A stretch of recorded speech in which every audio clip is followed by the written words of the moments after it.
ये कहानी है एक ऐसी छोटी सी ग्रामीण बालिका की जो एक दिन रानी बनी और फिर ऐसा राज किया कि भारतीय जनमानस में देवी बनकर सदा सदा के लिए अमर हो गईं।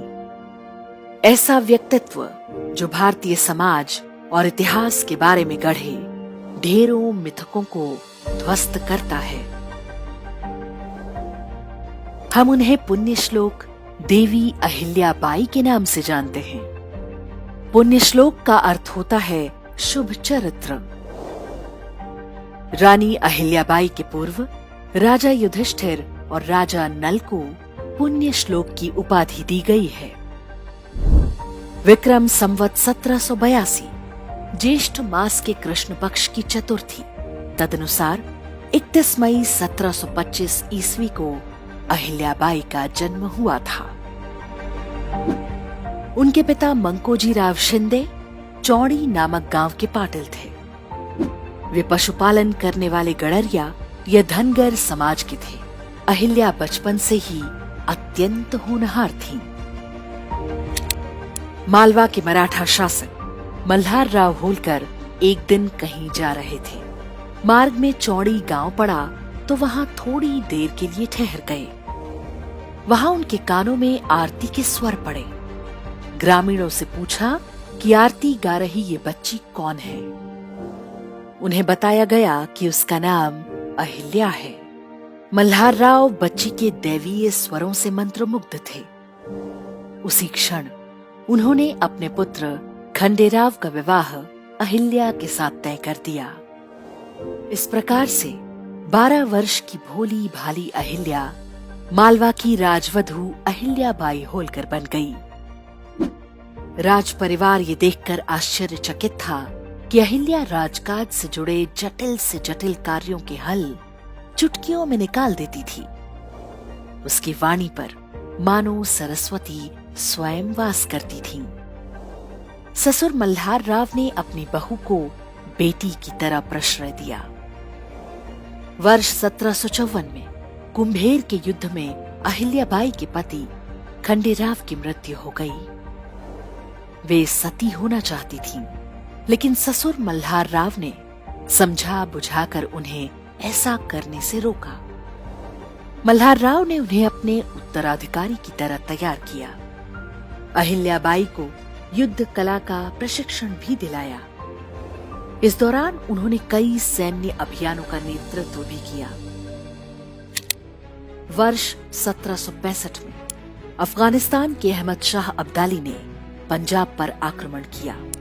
तब मल्हार राव दिल्ली में उसकी सेना से लोहा ले रहे थे। दूसरी ओर अहिल्याबाई ने अपनी घुड़सवार सेना के साथ ग्वालियर के पास गोहद किले पर मराठा ध्वज फहरा दिया। वर्ष 1766 में मल्हार राव का निधन हो गया। इसके बाद पूरा राजकाज अहिल्याबाई के कंधों पर आ गया। उन्होंने अपने पुत्र मालेराव का राज तिलक कराया, लेकिन उनकी भी कुछ ही महीनों में मृत्यु हो गई। इसके बाद वर्ष 1767 में औपचारिक रूप से अहिल्याबाई होलकर का राज तिलक हुआ और वे मालवा की रानी बनी। अहिल्याबाई ने प्राचीन भारत के ग्रंथों में वर्णित महिष्मती नगरी अर्थात महेश्वर को अपनी राजधानी बनाया। यहीं पर नर्मदा के किनारे उन्होंने अपना सुंदर महल भी बनवाया। 18वीं शताब्दी में महेश्वर नगर साहित्य, संगीत और कला का बहुत बड़ा केंद्र बन चुका था। सादगी भरा जीवन और भगवान शिव के प्रति अगाध आस्था रखने वाली अहिल्याबाई ने रानी बनते ही जो अभियान आरंभ किया वो भारत और सनातन धर्म के इतिहास में किसी क्रांति से कम नहीं। ये वो कालखंड था जब सदियों के इस्लामी आक्रमणों से हिंदू समाज का आत्मविश्वास और स्वाभिमान लगभग चकनाचूर हो चुका था। बादशाह बनकर बैठे जिहादियों ने हिंदुओं के लगभग सभी पवित्र तीर्थों और मंदिरों को तोड़वा डाला था। लेकिन मराठा शक्ति के उदय के साथ अब उनका चंगुल ढीला पड़ रहा था। ध्वस्त पड़े प्राचीन देवालयों के लिए महारानी अहिल्याबाई ने राजकोष खोल दिया।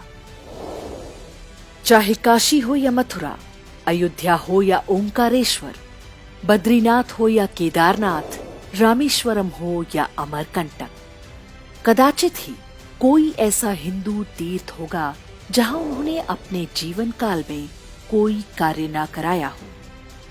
रानी अहिल्याबाई ने 1000 से अधिक मंदिरों का निर्माण एवं जीर्णोद्धार कराया। इसके अतिरिक्त उत्तर से दक्षिण तक देश भर में सैकड़ों धर्मशालाएं बनवाई गईं, तालाब और कुएं खुदवाए गए।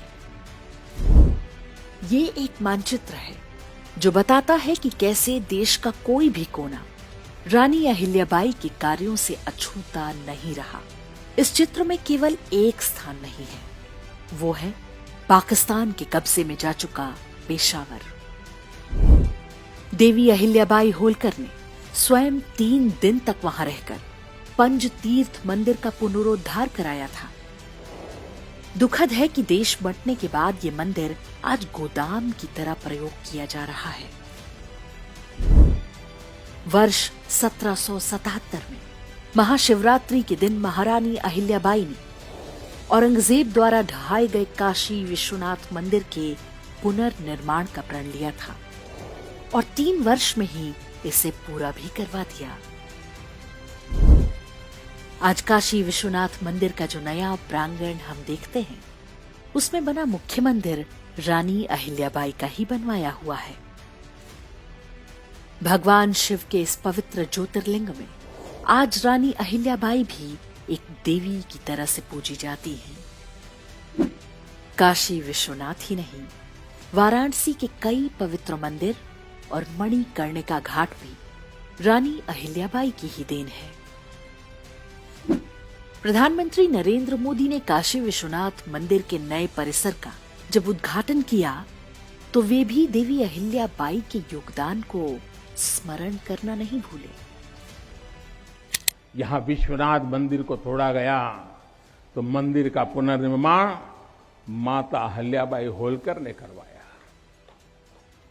जिनकी जन्मभूमि महाराष्ट्र थी, जिनकी कर्मभूमि इंदौर, माहेश्वर और अनेक क्षेत्रों में थी। उन माता अहिल्याबाई होलकर को आज मैं इस अवसर पर नमन करता हूं। 200-250 साल पहले उन्होंने काशी के लिए इतना कुछ किया था। कन्या शिक्षा में रानी अहिल्याबाई का योगदान महत्वपूर्ण है। उन्होंने अपने राज्य में कई कन्या विद्यालय स्थापित कराए, जिनमें महिलाएं शिक्षिका होती थीं। थियोसॉफिकल सोसाइटी की संस्थापक एनी बेसेंट ने लिखा है, रानी अहिल्याबाई के राज में सड़कें दोनों तरफ वृक्षों से घिरी रहती थीं। यात्रियों के लिए कुएं और विश्राम घर बनवाए गए। निर्धन और बेसहारा लोगों के लिए रानी के द्वार सदैव खुले रहते थे। एक ऐसी शासिका जो पूरे समाज में सम्मानित थी। प्रख्यात स्कॉटिश कवित्री जोआना बेली देवी अहिल्याबाई के व्यक्तित्व से बहुत प्रभावित थी। उन्होंने उनके बारे में एक लंबी कविता लिखी है। इसकी कुछ पंक्तियां हैं।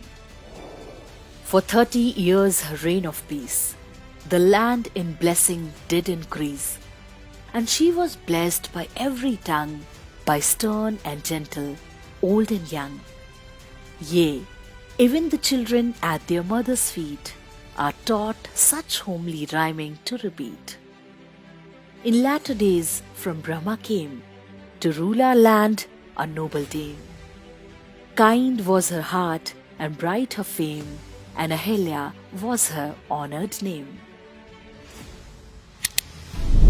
अहिल्याबाई भारतीय धर्म और समाज के बारे में बनाए गए कई मिथकों को तोड़ती हैं। उनकी कहानी बताती है कि हिंदू समाज में व्यक्ति अपने गुणों से पूजा जाता है, ना कि जाति या कुल के नाम से। भारतीय समाज में स्त्री शिक्षा को सदैव से महत्व दिया जाता रहा है। रानी अहिल्याबाई ने अपने जीवन काल में कई युद्ध लड़े। इनमें वे स्वयं अपनी सेना का नेतृत्व किया करती थी।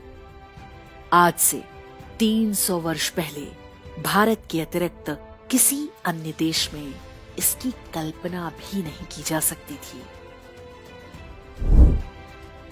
रानी अहिल्याबाई ने ईस्वी वर्ष 1767 से लेकर 1795 तक 28 वर्ष शासन किया।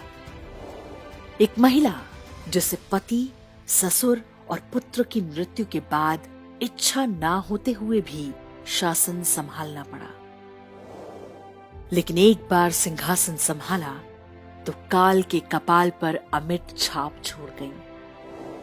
भक्ति भाव ऐसा कि अहिल्याबाई ने अपना राज्य ही भगवान शिव को अर्पित कर दिया था। राजकीय घोषणाओं में भी वे श्री शंकर नाम से हस्ताक्षर करती।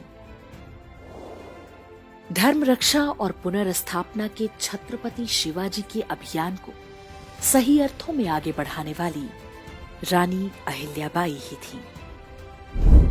उनकी कहानी से ये विश्वास प्रबल होता है कि जब तक सृष्टि है, सनातन धर्म का ध्वज कोई झुका नहीं सकेगा।